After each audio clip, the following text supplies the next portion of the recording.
Radio Universidad de Chile presenta Tras las líneas, conversaciones con Manuel Antonio Garretón, Premio Nacional de Humanidades y Ciencias Sociales.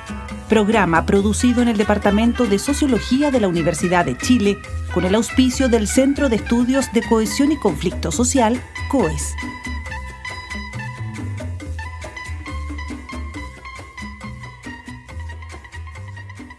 Muy buenas tardes.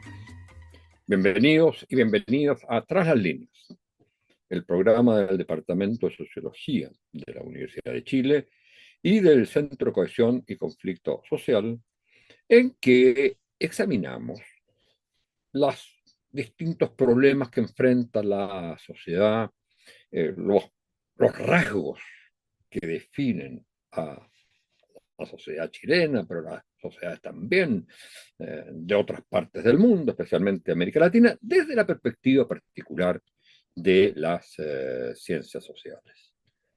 Hoy vamos a hablar de un tema que es preocupación actual muy aguda, pero siempre ha sido un problema permanente en las sociedades, que es el tema de la violencia.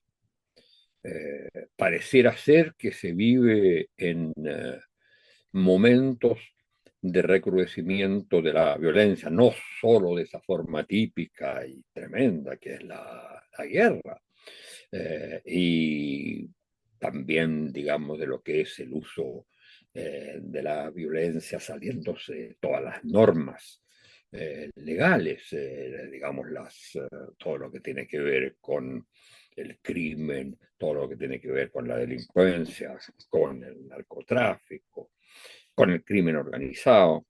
Hay también una violencia subterránea que se expresa en lo que se ha llamado muchas veces la violencia institucional, o sea, las instituciones cargadas de violencia, en la medida que el Estado, que es el que tiene el monopolio legítimo de la violencia a través de instituciones, muchas veces esas instituciones o el uso de ellas significa formas de violencia. Esto también la violencia simbólica, que no es solo la violencia física.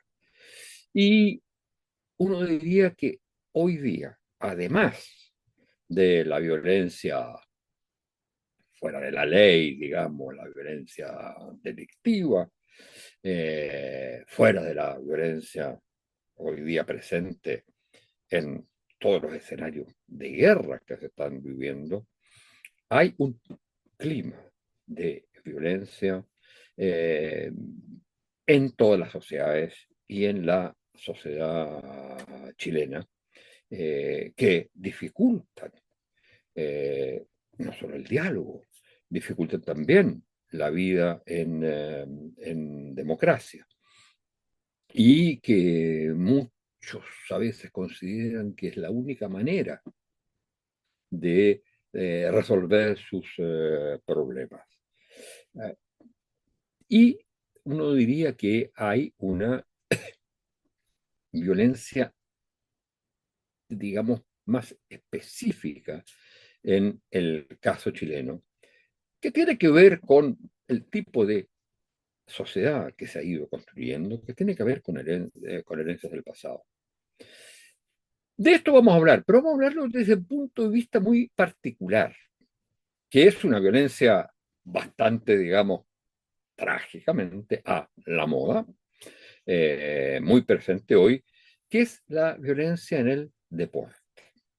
Ya conocemos todos los casos que se han producido en el último tiempo, con las barras bravas, lo que ocurrió, digamos, en la Copa Sudamericana, entre la Universidad de Chile e Independiente, pero lo que está ocurriendo permanentemente en los estadios, que hace que prácticamente algunos equipos tengan que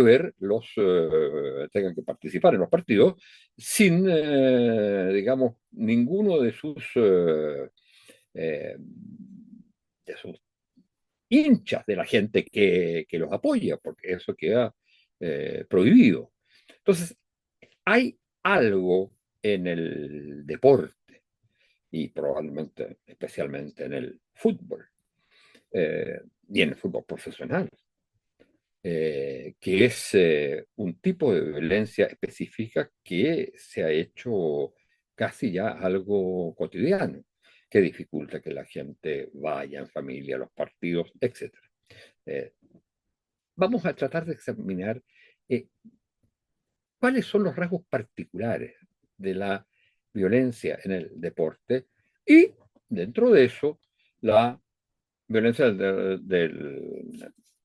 el deporte, en el caso particular chileno, porque hay que reconocer que esta violencia en los deportes tuvo su inicio hace ya bastante tiempo. Se hizo muy famoso el caso inglés con la barra de los hooligans, pero hoy día se habla menos en otros países de la violencia que lo que está ocurriendo en Chile, lo que hace que la preocupación sea mucho mayor.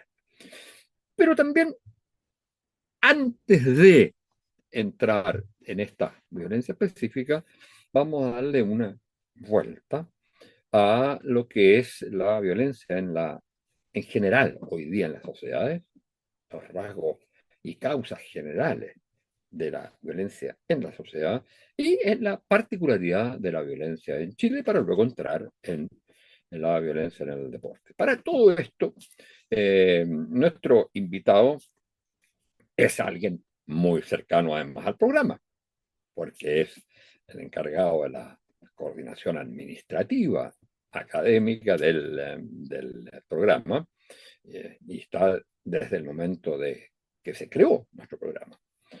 Se llama Rodrigo Figueroa, es un sociólogo que tiene especializado principalmente en sociología, digamos, económica, sociología laboral, y que tiene, además, un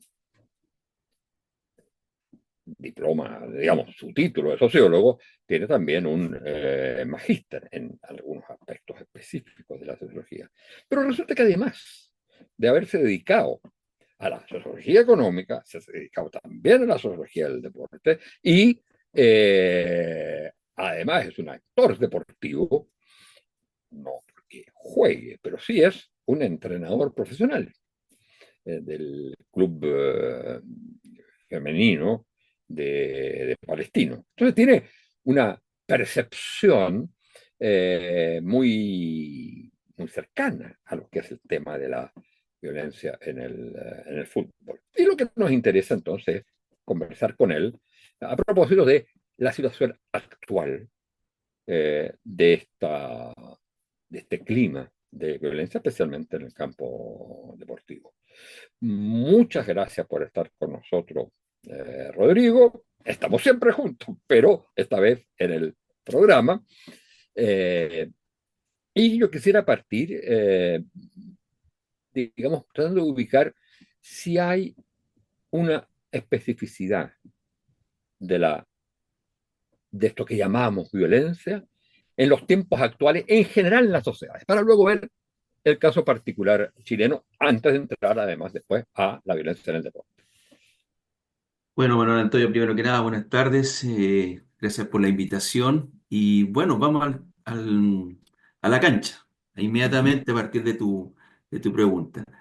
Mira, yo creo que hay una especificidad en la forma en que se nos presenta la violencia, en lo que yo estimo como la falta de mediaciones normativas, ¿no? Es como una violencia que ya no es estructural, en el sentido orientada por intereses políticos, intereses sociales, estructurado a través de organizaciones que pueden ser políticas, organizaciones sociales, sino más bien es una expresión muy individualizada de la violencia, algo que tiene que ver con defender este sentido de propiedad privada que tienen las personas y que yo la defino como una violencia de choro de esquina, ¿ya? Es como una violencia en donde es muy gestual, es muy con vocabulario muy ofensivo, de negación del otro, y que puede terminar en un acto violento, como muchas veces nosotros escuchamos a través de los medios de comunicación o leemos en los medios de comunicación,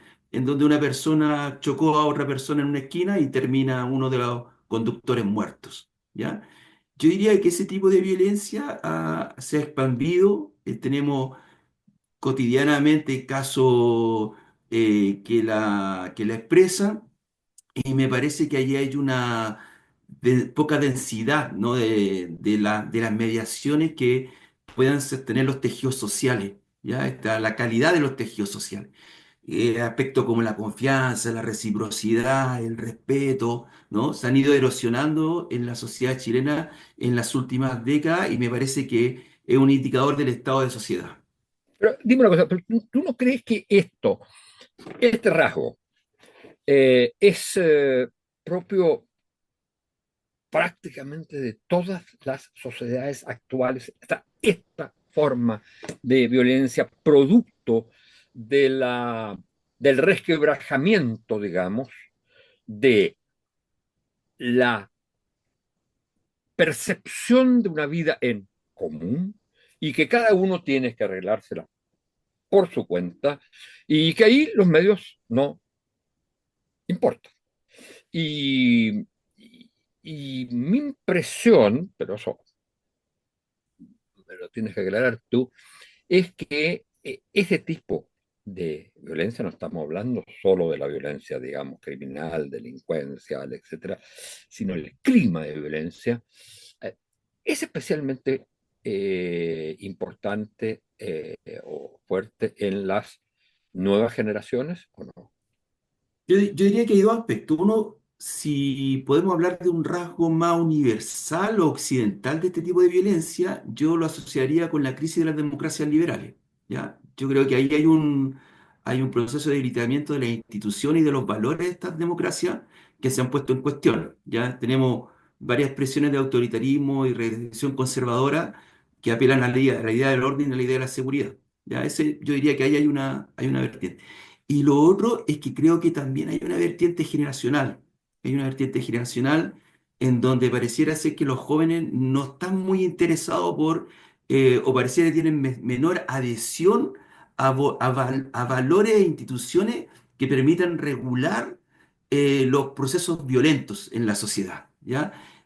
A mí me parece que ahí también hay un estado de la situación de las sociedades actuales que pareciera ser que los jóvenes hay una mayor tendencia a desvalorizar estas instituciones que habían emergido, yo diría, después de la Segunda Guerra Mundial, ¿no? Y que estuvieron de alguna manera en estos dos ambientes de desarrollo, primero el estado de bienestar o el estado desarrollista, y bueno, después ya la versión un poquito más neoliberal o de liberalización económica de las sociedades. Yo diría que eso se ha ido agotando, y hay una tendencia o hay una mayor quizá adhesión o un menor cuidado con relación a figuras más autoritarias o a respuestas más violentas en la sociedad por parte de las juventudes, ¿no? Ya, eso pareciera ser un rasgo general de la sociedad, digamos, contemporánea, incluso en el lenguaje, a la moda de los sociólogos, para estar a favor o en contra, es un tipo de modernidad que tiene un componente de violencia. Pero si uno quisiera pensar en, ¿hay un rasgo particular en la sociedad chilena o alguna especificidad de la violencia en Chile?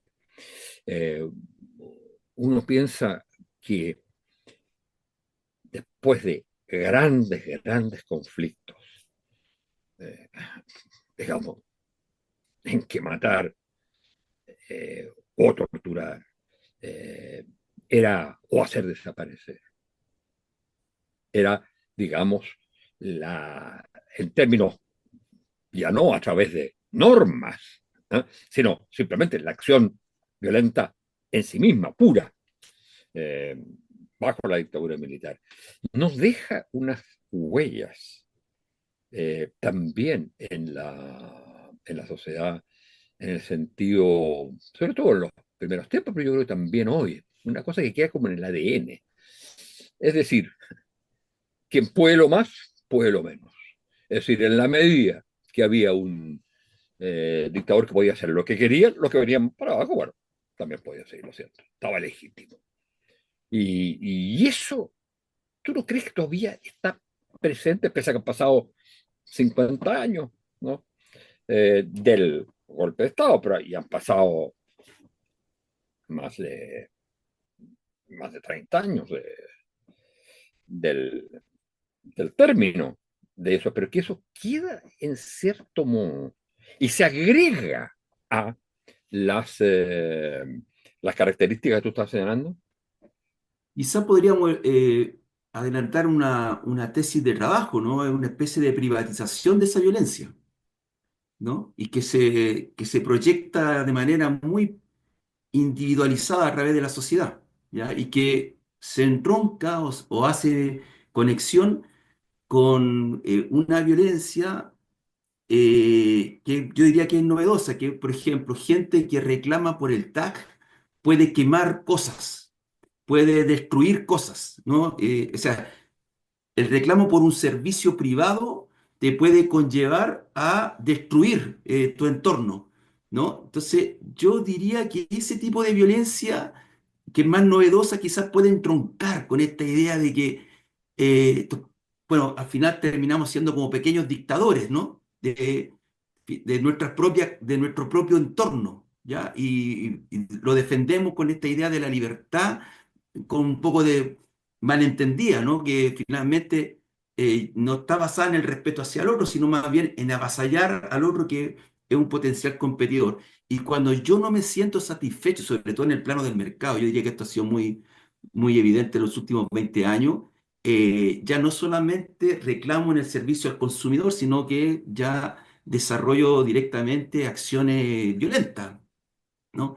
Yo diría que eso se ha proyectado, ¿no? Se ha proyectado en la esquina de la sociedad, en la escuela, en los consultorios, en las universidades, donde finalmente esta relación muy individualizada, muy privatizada, muy de consumidor y un consumidor muy violento, muy autoritario, termina generando estas expresiones de violencia que son muy comunes en la sociedad chilena, yo diría, en las últimas décadas.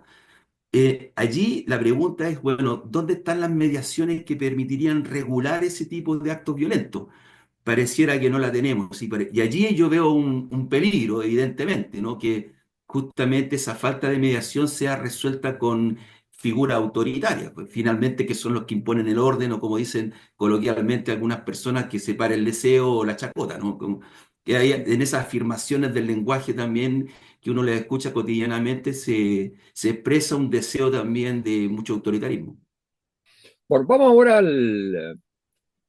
al campo específico en el cual se ha desarrollado una forma particular de violencia, con los, probablemente siguiendo los principios generales que tú señalas respecto de la violencia actual, pero que tiene una manera de expresarse, de realizarse la violencia a través de, digamos, básicamente en los estadios, en, en torno al espectáculo que es el fútbol o inmediatamente después del partido. Y entonces ahí hay un fenómeno, por un lado, más general de violencia, y hay un fenómeno muy deportivo, digamos, y uno más específico que cristaliza, digamos, en las barras bravas. Vamos, ¿hay o no? Dejando por el momento, no se puede dejar, pero digamos, el análisis propiamente de las barras bravas, pero ¿por qué el deporte eh, hoy, también en otra época, pero por qué el deporte es un campo tan proclive para la violencia? Bueno, yo diría que el deporte en general, en su forma organizacional, en su forma cultural, en su forma identitaria e institucional, expresa huellas de la sociedad, ¿ya? De cómo se constituyen, se estructuran la sociedad. En la década del 60, el clásico universitario se antecedía por grandes espectáculos teatrales, una especie de feria, ¿no? Que finalmente expresaban dos mundos de la sociedad, dos tipos de modernización, una laica y una católica, ¿no? El clásico principal era el clásico entre la Universidad de Chile y la Universidad Católica. Y por lo tanto, a través del deporte, en el caso específico del fútbol, fluían energías sociales, ¿no? Yo llamo estos flujos de ideas, de visiones de mundo. Ya, pero los clásicos yo creo que era una gran expresión de no violencia, de Exactamente. espectáculos muy masivos, ¿eh? Con temas a veces delicados, pero que era realmente, era una fiesta. Allí uno podría decir que el fútbol, o el deporte este deporte en particular, contenía, era capaz de contener, era capaz de absorber esta energía, ¿no? Y hacían match con el espectáculo.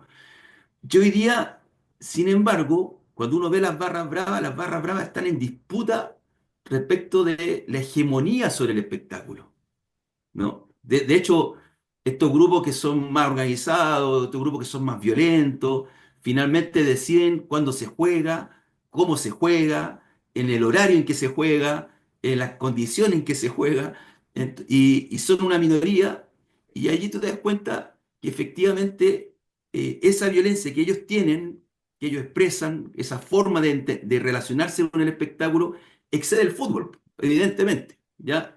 Ya hay que comenzar a buscar de dónde proviene esa forma agencial, ¿ya? Y yo diría que esa forma agencial, he visto en algunas tesis que se han estado desarrollando en la universidad, corresponden a, yo diría, dos grandes elementos, ¿ya? El primer elemento es que la violencia que ejercen las barras bravas en particular en el estadio es por un control territorial en el estadio. El estadio es un territorio donde al menos convergen cuatro o cinco actores muy importantes, los dueños de los clubes, el público, ¿no? que asiste, el Estado con sus servicios de seguridad y su forma de organización territorial, y las barras, evidentemente. Las barras tienen control sobre ciertos sectores del estadio y allí ejercen ese control no solamente para alentar, pues, obviamente, sino también para hacer otro tipo de actividades, comercialización de droga, por ejemplo, ¿no? Entonces, el estadio, el estadio en sí mismo es un territorio en disputa. Y en eso son muy claros las barras más fuertes del fútbol chileno, en el sentido que están permanentemente disputándose contra la autoridad y contra los dueños de los clubes, ¿ya? Entonces yo diría que ahí hay un factor. Bueno, el segundo punto, o el segundo proceso que explica un poco las características singulares de las barras bravas en Chile, es que esta experiencia del aliento, de ser hinchada de un equipo de fútbol se fue trasladando, yo diría, hacia los territorios, hacia las poblaciones. Y allí enganchó con otras formas territoriales de organización. En este caso, yo diría muchas veces vinculada al crimen organizado, al narcotráfico, que particularmente tienen una forma de la violencia muy similar a la que ejercen las barras bravas. Es decir, una cero consideración del otro, el otro como un enemigo, ¿no? Lleno de rituales, ¿ya? Todas estas barras tienen unos rituales asociados a lo que ellos llaman los trapos, los lienzos, los bombos, ¿ya? El signo más evidente de esto es que hay cuando se produce un muerto en el narcotráfico o llega droga, los fuegos artificiales son el elemento principal, casi como una especie de símbolo de lo que está ocurriendo, que también usan mucho las barras bravas últimamente, ¿no? Entonces, esa conexión se fue dando, yo diría, en los últimos 10 15 años y hizo evolucionar el problema de las barras bravas, ya no solamente al tema del estadio, sino yo diría a procesos territoriales y que se conectan cada día que ocurre un partido, ¿no? Cuando uno ve que van las barras con los buses, que no son todos, sino que es un grupo de expresiones que toman esta idea del aliento, que van en la micro o que van en el metro y que tienen una cierta forma de comportarse en donde el otro como que no importa mucho. El otro, el Estado, lo público, ¿no? El tomarse una micro, el tomarse el metro, ¿no? ese sentido de no respeto, ya me parece que es muy interesante el punto de vista de cómo se proyectaron estos grupos. Ya, pero lo que uno, y yo encuentro que eso es súper interesante, pero uno diría, bueno, en el caso del crimen organizado, de la violencia delictual y del narcotráfico, bueno, hay algo que se busca hacer, digamos, y realizar y obtener algo. Eh, Aquí, ¿de qué se trata? Porque en el caso del narcotráfico hay que organizarse para vender droga y eso significa ganancias. ¿Eh? El crimen organizado también está asociado siempre al dinero. Aquí, ¿a qué va eh, asociado está el uso de la violencia? ¿Qué es lo que se quiere obtener? No es dinero. ¿Ah? Es otra cosa. ¿Qué es lo que se quiere obtener? El poder simbólico.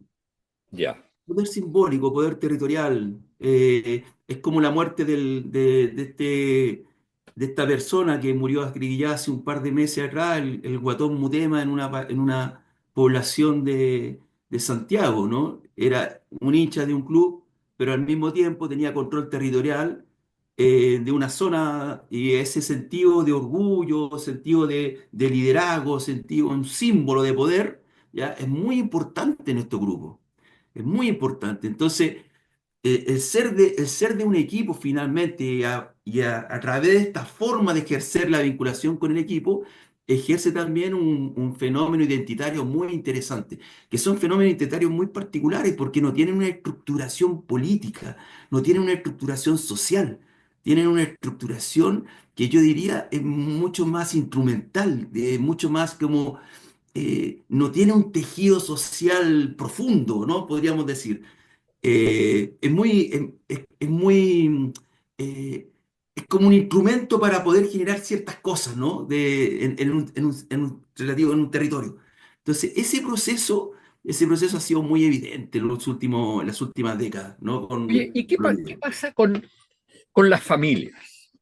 ¿Se sabe algo, se ha estudiado algo de, digamos, primero, las relaciones que, porque son ya, bueno, son muchas veces muy jóvenes, pero otras veces son también ya adultos, entonces que están, eh, que tienen una familia, eh, ¿cómo reaccionan los familiares? O en general, estas cosas, las familias enteras están involucradas, o no, no creo que estén involucradas por un problema, por último, generacional.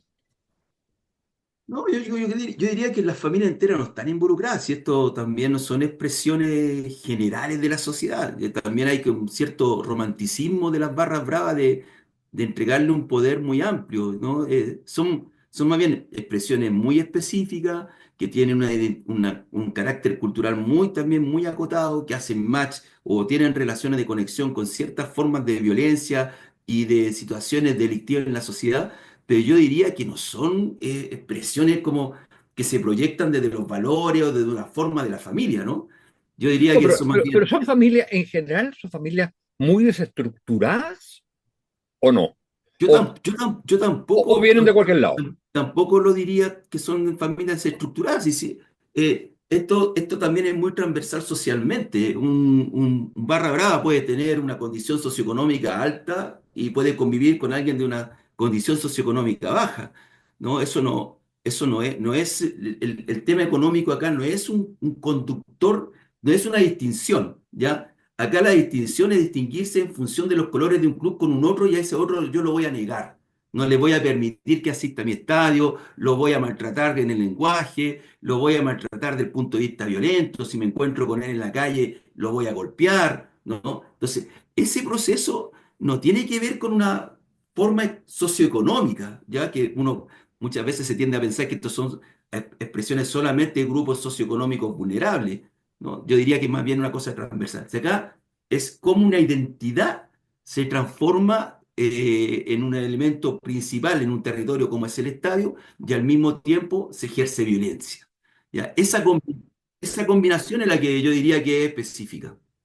¿Hay alguna vinculación eh, entre estos sectores, los de Barra Brava, tú señalabas que empiezan a navío ramificaciones, vinculaciones con el narcotráfico, por ejemplo, principalmente. ¿Hay alguna vinculación con la violencia escolar, por ejemplo, la violencia en el mundo estudiantil y la barra brava?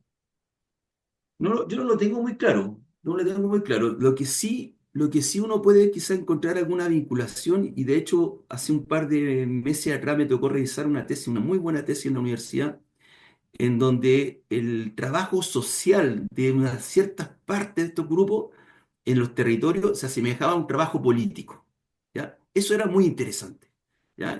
Pero en determinados sectores de la ciudad, no era una cosa extendida dentro de la barra, era una cosa muy acotada. Es decir, se usa a un club deportivo para vehiculizar una energía social que tiene que ver con defensa de derechos, preocupación por la desigualdad, constitución de organizaciones territoriales para generar una olla común o para generar una actividad teatral o artística, ¿ya? Esas energías se vehiculizan, se canalizan a través de estas identidades.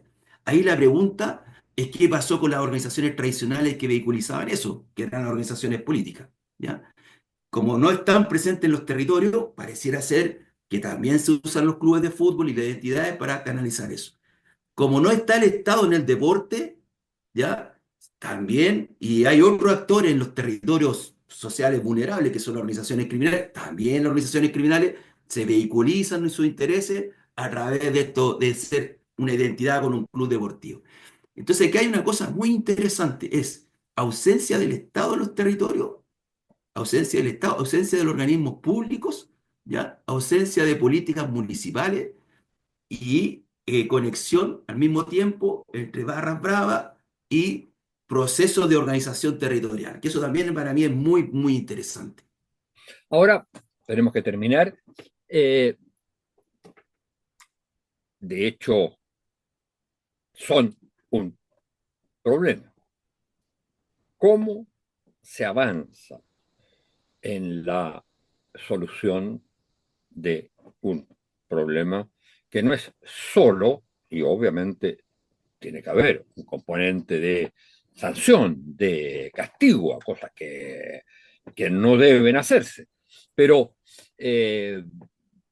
basta con simplemente el castigo, que además se tiende a evadir por problemas de edad u otras cosas. Entonces uno dice, ¿qué se puede hacer con el mundo de la violencia del deporte, o sea, con la gente que la practica normalmente, etcétera? ¿Cómo se le puede reintegrar de alguna manera en una sociedad que no sea la sociedad de la violencia? Yo no tengo y no me gustaría como entrar en la idea de dar recetas, ¿ah? Pero sí tengo una pregunta frente a esto, porque yo creo que el problema de la violencia en los estadios tiene que ver con algo más estructural que lo vive en otro escenario, que es la relación entre violencia y autoridad. ¿Qué hace la autoridad con la violencia? Si uno ve el caso de la violencia en los colegios, en los liceos emblemáticos, donde la autoridad está completamente sobrepasada, no reacciona. Es lo mismo que pasa en el estadio. La autoridad está completamente sobrepasada, no reacciona, ¿ya? Y podríamos decir que, entre otras cosas, el estallido social fue algo de eso, en una escala evidentemente mucho más grande y exponencial. Pero yo diría que la autoridad, no en el sentido autoritario, sino la autoridad, ¿no? Tiene un problema para abordar la violencia en distintos espacios de la sociedad. Y yo creería que dejaría esa pregunta, ¿no? ¿Qué es lo que pasa con la autoridad frente a la violencia? Sobre todo en un tipo de sociedad. Yo creo que ahí hay un punto clave, porque lo que uno, en la reflexión que tú haces, es la autoridad no autoritaria, no arbitrariamente autoritaria, la que no sabe qué hacer con la violencia, porque la autoridad autoritaria lo que hace es aplicar simplemente el castigo, pena, etcétera, exclusión o contraviolencia institucional. ¿Eh? Pero hay un problema, y eso es interesante porque en uno de los programas, en una conversación que tuve con Christian Cox, sociólogo educacional, él hacía ver que el problema y bueno, y Katia Araujo también lo planteó, ¿no es cierto? Muchas veces, o sea, aquí hay un problema con la autoridad porque no se sabe qué es la autoridad y se cree que la autoridad o es simplemente ejercer como entera benevolencia y por lo tanto no ser respetada como autoridad, o el extremo, que es la autoridad, es la que ejerce la violencia. Y entonces eso hace que no haya, digamos, una aceptación, se podría decir respeto, pero que no haya una aceptación por un cierto principio de autoridad. Y eso sí que uno diría invade todos, todos los sectores sociales. Ahora yo agregaría, Manuel Antonio, que eso genera zonas grises donde no hay forma de mediación o de resolución de la violencia. Y finalmente los individuos la ejercen de la manera más brutal posible. Y eso también me parece que es lo que pasa muchas veces en los estadios. Los estadios no es que sea una violencia organizada, de grupo, sino que los tipos que destruyeron el Estadio Monumental en el partido con Fortaleza quebraron los vidrios y después se sacaban selfies en la cancha como un acto simbólico y que lo hicieron Impresionante eso. Sí. circular en las redes sociales. O Pero sea, eso, hacían de eso, del acto de vandalismo, hacían un orgullo. claro, pero eso ocurre porque hay una zona gris. Y esa zona gris en parte se debe a este problema que nosotros identificamos en la relación entre la autoridad, no en el sentido autoritario, sino administrativo, normativo de una democracia, con relación a la violencia. Y allí hay un gran desafío para la sociedad chilena. Bueno, muchas gracias, Rodrigo Figueroa, nuestro invitado de hoy,